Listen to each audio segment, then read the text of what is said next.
you point out 3 problems with polling, meaning the methodology is intended for small groups of small individuals, which is good to an extent, but it's flawed. Also, it's unrealistic, promotes inaccuracies, because we all know polling is super inaccurate, particularly with politics. And then polling, as you said, is very expensive. So let's get into the first one, the methodology. It's currently, as it stands, intended for a small group of individuals, like you said, 500 to 1,000 people. So I'm assuming it's because of how expensive it is. But when current pollsters, go into the mind of a current pollster, why do they target that many people, 500 to 1,000, like you said, in a country which is not only 3 to 30 million people, incredibly diverse, and diverse more and more by the day? Incredibly diverse. Yeah, I mean, how many people can you really go to? You know, I mean, logistically, how many people can you really reach? Mm-hmm. How do you do that? How do you get them to even answer you in the first place? And how much are you willing to pay per person to get a response from them? Not pay the person, but pay the market research company that's going out and asking these questions for you. So yeah, I mean, it's just, 500 to 1,000. That's kind of the standard. Mm-hmm. You would love to get that many responses, especially in a political poll, to apply all this complex mathematics to it again, to make it representative of the greater population, the greater diverse population, which you don't really know if you're getting when you go out with these traditional market research, methods. Right. So how are these polls currently conducted? So let's give an example again. Let's say they want to do a poll on the current Democratic primary nominees. Now, they have 1,000 people they need to reach. Do they specifically target towards like California and New York, who is mostly blue in the cities, or they have to kind of target people in Massachusetts, people in West Virginia? Democrats still exist in Florida or swing states like Ohio, where it used to be. So like when they're currently targeting these people, are there any rules or regulations that say that has to be spread out, especially like with a Democratic primary, or is it kind of just pick 1,000 people that can all be from LA? Yeah, there's no rules or regulations really. It's just it's a matter of who is conducting the polling research, which introduces a bias right off the bat. Who's conducting the research, because the person that's responding may say, I don't like you, so I'm going to respond in a certain way, these methods and biases are very much tied together. So, 500 to 1,000 is kind of like a standard, you're doing really, really good if you get that much. With Hubbub, we're going to social media implement it. So, 1,000 votes, we want to turn into 100,000 votes, 500,000 votes. So that you can see really, well, if I see 500,000 people are responding rather than just 1,000, all this mathematics may not really be necessary. Those are the methods that they're using. And part of doing these polls and stuff is asking for demographic information. So if you can keep somebody's attention for long enough and say, okay, thank you for answering my question about the Democratic primary, who you're going to vote for, RFK, Biden, whoever's running, can you also tell me your age range? Can you also tell me how much money you make? Can you also tell me this? Can you also tell me that? That's the only mechanism that they have to break down and say, well, behind the scenes, we did actually poll mostly Republican people, perhaps, in their poll that they wanted to get Democratic people to. It just so they don't really know the demographics. So they don't know the demographics of the people before they ask them. And how do they ask them? Is it phone calling? Is it knocking on doors? How do they find these 500 to 1,000 people to begin with?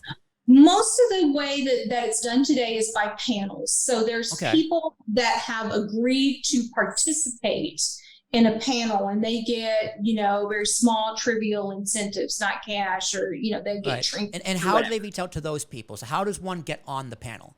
Like take me step by step. Step 1 is I get on the panel. Step 2 is I conduct a poll. Step 3 is demographics. So yeah, the way you get on the panel is you go and you sign up. You find these websites that do polling, Survey USA, something you can get on a panel and they will send you emails or text messages, or you may get something, if you got on an email list from something that you signed up for, or a purchase that you made, you ended up on an email list, you may get a survey, a poll asking you a few questions. So you get on a panel and then they go and they say, their customer says to the market researcher, this is what I'm looking into.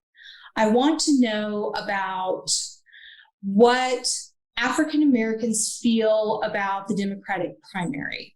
And I need you to come up with some questions around that's going to tell me how people feel. That's what they're really trying to get at with any question. What do you feel about shrimp fajitas? What do you feel about the Democratic candidates? And so researchers have to position these questions in a very, very serious way, and the way they construct them. So, once you get on the panel, you'll get outreach, you'll get asked the questions, and you'll never hear from them again until they need you for another question. You don't know the results, you don't know the outcome, you don't get any follow-up or anything like that. And are these panels in person? No, not necessarily. They can be. They can be. There's several methods of performing market research. You can go door to door. A lot of politicians will go door to door, and they're folks. Phone calls, maybe at one point or another in your life, you might have gotten a phone call for a survey. Very, very, very expensive to do that method. They're doing a lot of text message surveys right now, but that's, again, only if you signed up for something that maybe you knew or you didn't know that you signed up for. Email surveys, and, a lot of news outlets and stuff, they just walk up to people on the street and ask them questions. And those aren't really meant to be scientific, surveys or anything like that. But that's some of the methods that are used to reach people.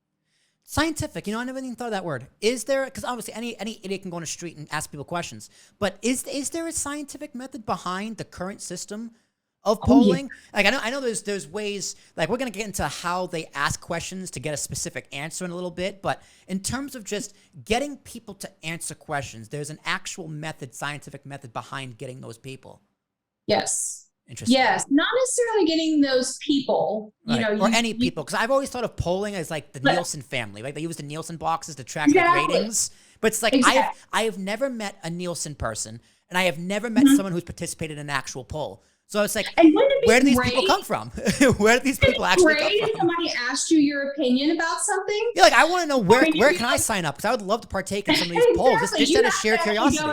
Yeah, you have to put yourself out there and research and and get on these panels and stuff and become part of focus groups. You kind of got to know people, or sign up for a lot of things if you want to be a part of polling. And it sounds time consuming though. Like I have a job, right? I'm a working man over here, so it's like this. I feel like these people who answer polls are boomers, to be honest. They're just kind of the older generation who have free time, or it's just like college kids who can't get a job and trying to make money on the side doing something. So it's just like, again, how is it also representative if it's so complicated to get these people? Like it still seems a little confusing as to how to actually partake in a poll. It's like I gotta do the work to partake in a poll that's going to determine the future of the country potentially, or the future of media, or the future of sports, or the future of insert thing here. You do. It's weird. Absolutely, man. You do. It's weird. It's weird. It's not really the way that I envision it. That's why I want to or I have made it social media enabled with the Hubbub app. So anybody can go and download the app. It's free, and you don't have to know anything from anything. You can just sit there and scroll and vote on, any topic that's posted. You can post your own polls, Yeah. Interesting questions that you want to know what people think about. And I'm more than happy for you to go download your own poll results, Yeah. and you still get, your incentives for that. But yeah, this gives you the opportunity to be a part of the conversation. And you don't have to go in search of being parts of panels or things like that. Or, the guy that's the customer asking the market researcher, yeah, add my buddy in the cubicle next to me to your research panel, stuff like that, So yeah, this opens it up to the masses. It opens it up to 340 million people if they would like to come and download the app, which I would absolutely love. But yeah, if you want to participate, it's there. It's right in front of you.